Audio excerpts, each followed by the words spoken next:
before we get started, I wanted to show you a couple of additional resources that you can consult for further info. So I'm going to bring up my webpage here.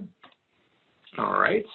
And I wanted to call your attention to acplus.com. Again, not acpplus.com, but acplus.com, because there's a variety of features that you could seek out to continue building on some of the foundation we're going to present today. And the biggest one I want to show you is the Partner Resource Center. Now, your clinical program consultant can provide you with the information for how you can get access to the Partner Resource Center. Perfect. All right. Sorry, guys. But yeah, just to reorient you to everything, this is acplus.com. And there's an education tab right here that'll pull up a drop box. And you can pick partner resources like I did, and it'll bring up this screen where you can type in anything that you want to search. Maybe it's contraindications, warnings, precautions. Maybe it's something on the OmniVersa. Just throw in OmniSWD, and you can see a variety of topics pop up. Some of it's just really quick, minute or less, step-by-step video on how to use the machine. Some of it is how to do output tuning if that comes up. You can even get access to the manual if you need, marketing information, just a plethora of really good information. So don't be afraid to search for those features on AC+. Another thing that does come up quite a bit is the contraindications, the warnings, and the precautions. Now, the contraindications are built into your unit, and I'm going to show that to you with some of the button pushing. But I do like to reference this chart, and just to orient you here, this first column is diathermy, whereas the second is ultrasound, and the third is e-stim. And what we really want you to know is that this is on the carts in your facility. Typically, it's in some type of pocket on the carts of the machine where it's stored. If you don't have access, though, we can easily send this to you digitally, so you do. Okay, so I'll review that again as we go through the product features. So I'm going to stop my share here. I'm going to start taking you through the machine itself. And I always like to start from the ground up. So I'm going to take you down to the ground level if you don't mind. So I'm going to move this here. And this is our OmniSWD unit, okay?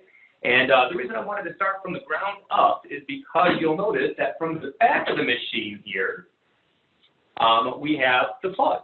And you'll notice there's no battery option with the OmniSWD. It's only powered by wall. So you want to make sure that this cord is plugged in. And what I like about our new OmniSWD is that it has a lock built into it. And I like to show this to people because it's not often that you'll see equipment have a feature like this. This little red tab can be moved up and down. It's on a spring. And that's meant so that once you plug it in, it locks automatically. So if you did try to pull it, or if your foot hit it or something happened while transporting the unit, it's going to stay nice and secured. I really like that feature. We've gotten really good feedback about that. But be aware so you don't try to muscle it and maybe cause damage to the cord or yourself. Okay. Now with that, I'm going to try to get in a little closer for you. There is a power switch here. This has been put in by code to allow us to cut off power to the unit even if the machine is plugged in. So you want to make sure that this switch is in the position where there is a straight line, meaning that current can get in, as opposed to the circle, which means that current cannot get in. I definitely like pointing this out because oftentimes clinicians will call me and say that they're trying to power on their unit and it's not getting any juice. Usually the culprit is right here. Maybe that got accidentally switched in the opposite position. Okay. Now, a final feature while we're going through all this is the locks. And you'll notice that the OmniSWD has a lock available on each wheel, okay? I don't usually advocate for pushing that with your fingers, okay, for infection control purposes. But whenever you are going to use the OmniSWD, you want to make sure that each lock is deployed at each wheel, okay? Now, for sake of demonstration, I'm going to unlock these so it's a little bit easier, but I will get back to that as we go through a few more items. So I'm going to take you up about midway through the unit here, because the main thing I want you to see is this coax cable. Now what happens is the OmniSWD is going to pull some current from the wall. This is essentially a generator to get the frequency where we need it to be, and it's going to send that through this coax cable up to the drum. Okay. Now, a lot of clinicians don't realize that this coax cable can be removed quite easily. You just have to give a counterclockwise turn, and it comes right off the unit. The same is true at the drum itself. So it does not matter which end goes into the unit and which one end goes into the drum. I just ask you to periodically check your machine. If you receive it where the cord is really tangled up on itself, definitely just remove it and reapply so that you can maintain the life of your coax cable. If it were damaged or frayed in any way, shape, or form, you'd get an error message, and it would tell you to either contact us or try to resolve it on your own, okay? So I'm just going to reattach this here. It seats itself, and I'm going to turn it clockwise, and I'm going to do the same at the drum. And I'm going to give you more of a profile view here. So I'm going to move the unit this way. Well, actually, okay. So what we're looking at here now is the lock mechanisms that you're noticing. I think if I bring this up, it'll be a little bit easier for you to see all three of these. There are 3 points of articulation to kind of get this drum where you want it to be when you're doing patient care. So you have one here, you have one here, and then you kind of have a third one at the drum, but it's kind of a positional lock where you just move the drum and it stays in place, okay? Now to do that, what I want you to first consider is that there's a grip right on the arm here. And what I usually recommend, it's got a little striations, kind of like a rough a pattern to it. It's meant for you to hold on to it so that you can turn each of these locks counterclockwise, and you can now position the drum any way that you need for patient care, okay? But do hold on to that handle as you're doing that so the drum doesn't accidentally slip out of your hand and hit the ground or anything like that. And you simply tighten it clockwise in order to get the brake reapplied.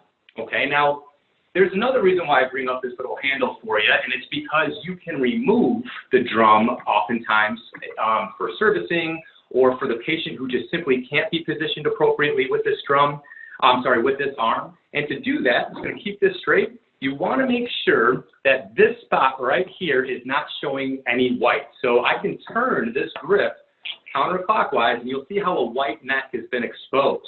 Now, there's actually a warning sticker on here that's telling you, please don't leave this resting with this white neck exposed. It means that the drum is loose, and it can slip off of the plastic peg that it attaches to.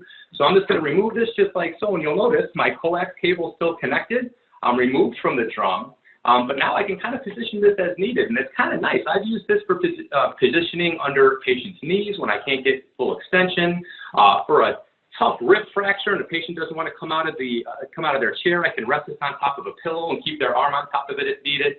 There's a lot of clever uses. As long as the coax cable is connected, you should be good to go. Now, as far as replacement, you'll notice that this, like I said, looks like a plastic peg. It does not matter which side you insert this to. Just go ahead and put it back where you found it and tighten up this in a clockwise position, the handle grip, and you're good to go, okay? Now, a final thing while we're looking at this is I want to point out the tuner knob, and hopefully you can see it from this vantage point. This can be turned clockwise or counterclockwise, and that'll come up as I show you the button pushing as a feature for tuning the coil that's inside this drum should it ever go out of alignment, okay? Now, maybe a final thought for application is just try whenever possible to keep the arm pointed towards your patient as you apply it. It just allows for maximum degrees of freedom. It's not that you can't position the arm over the over the machine this way. You're just not going to have as much opportunity for positioning for patient care. All right, now with that, what I'm going to do is show you some of the features for the button pushing. Now, to set up, I'm just going to move this drum all the way out of the way. I think that'll kind of clear up some of the what I want to show you. I'm going to set my brakes here. And you'll notice now, hopefully this is in view here okay. There we go. Now the main power button is just to the right of the screen, and you just push that once. There should be a lime green color if everything's working properly and the switch is in the right position and the plug is where it needs to be. And then this is what your home screen is going to look like, just like so. And I might give it just a little bit more light here so you can see that maybe just a little bit better. Okay, and with your home screen, if you're used to the OmniVersa, this is very synonymous. You have your indications, manual mode, favorites, system settings, and contraindications, okay? And I'm going to take these a little bit in reverse order if you don't mind. I did mention earlier some of the contraindications have been built into the machine based off of that matrix we went over. So I'm going to hit contraindications and notice that it says page 1 of 5 in the upper right. You can kind of scroll through that as needed just by pushing the arrows to the right of the screen, and you'll see different information with clinical morsels for documentation, for application, for clinical decision-making, all kinds of good stuff. So I definitely like pointing that out. The contraindications here are really all that's mentioned, not the warnings and precautions. It's not to say that those aren't important, but the intent was to really deliver the most important information to the clinicians, and then you can consult your CPC or the cross-reference matrix that I gave you for further info. Okay, so you'll notice in the upper left, there's a back button, which takes you to whatever screen you were on previously, and then there's the home screen that takes you back to that original home screen that we went over, okay? So contraindications are on the bottom. System settings is just above that. And notice that there's not a whole lot that you can change here, but maybe the screen brightness isn't where you want it to be. You can change that up and it'll store it. I'm going to hit the back button now this time to go on the previous screen. Speaker setting, if you don't like the beeps when the machine is done or as you're hitting the buttons, you can adjust that. There's also some maintenance features that you might want to occasionally go after if cued by your clinical consultant. There's a lot of problem solving built into it. I think the main thing that you'll want to be aware of on this setting is, on the system settings screen, is the device output tuning. I love this feature. If I click on that, it's going to let you know, is the coil calibrated? So notice that if I hit start, just to test the coil, you'll see a large green bar to the right of the middle divider here. So I kind of say there's a black line in the middle, and to the right of that, you're going to see a long green bar. And if you got a good eye, you might see to the left of that divider in the middle a very small yellow bar. And that's proper tuning. You want the green bar to be as high as it can be and the yellow bar to be as small as it can be. That's proper tuning. So you can see that this device is properly tuned. Should it ever go out of tuning, you'll be cued to address that by using that tuning knob that I showed you earlier on top of the drum, okay? Now, you can have the tuning bar on, or you can select for it to be off so that it doesn't pop up on some of the treatment screens that I'm going to show you next, okay? So you just have to remember device output tuning. You can turn the tuning bar on or off. I recommend leaving it on. I think it's a great visual cue to make sure that you're optimizing the dose of energy to your patient, okay? So we're going to go back home now. We covered contraindications. We covered system settings.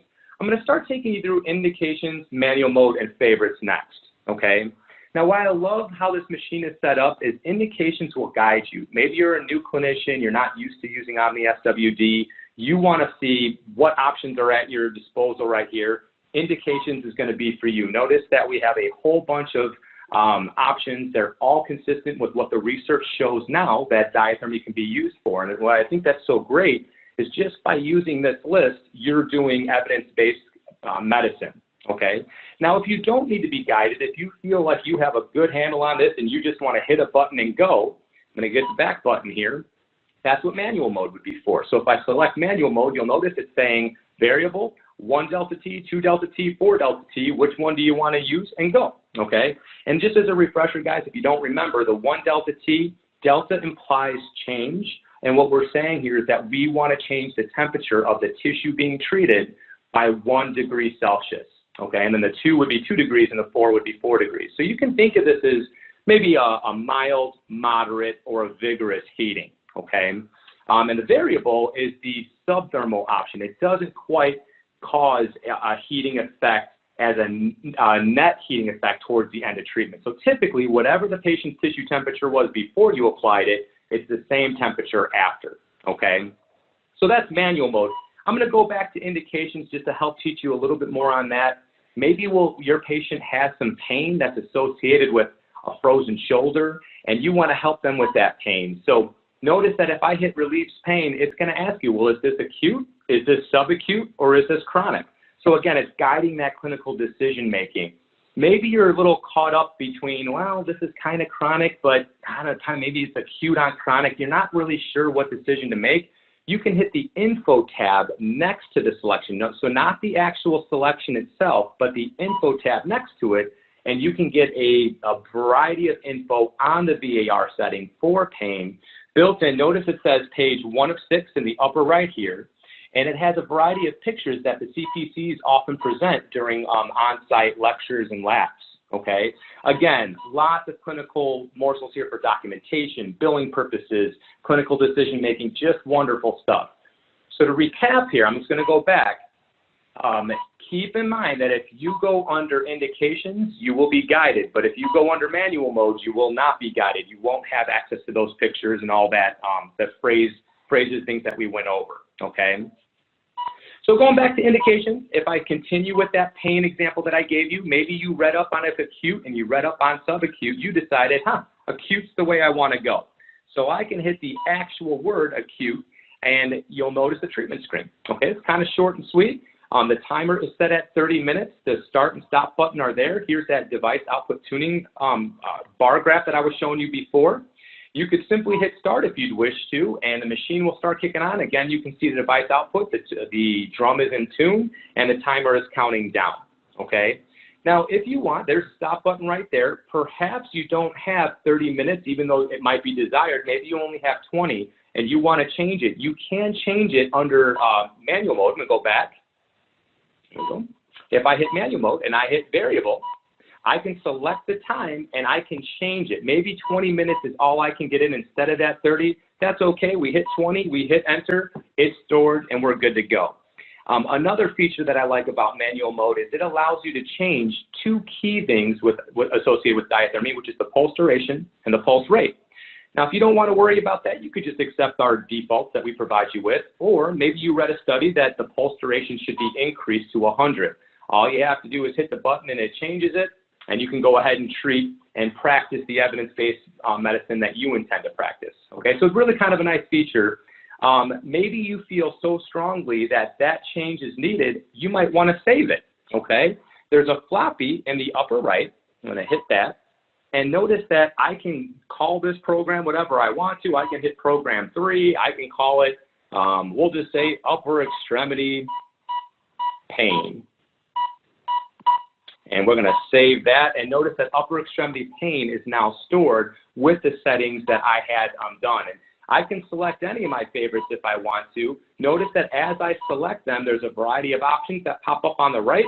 It'll say, do you want to run this, edit, or get rid of it altogether? I could just hit run, and the settings we had at 20 minutes and 100 for the pulse duration have been stored. Okay, now this is really handy, guys. I've actually seen some interesting interactions between PTs and their PTAs, and as well with OTRs and their corresponding COTAs, where sometimes what they'll do is just save the setting and say, please use this one to kind of clarify any kind of problems when an assistant is covering care or some other clinician is covering care. So kind of handy. Use it as you want to. Now going back home, we covered indications. We covered manual mode. The final one is just favorites. You can access that from the home screen, and that's a quick access to what we just went over.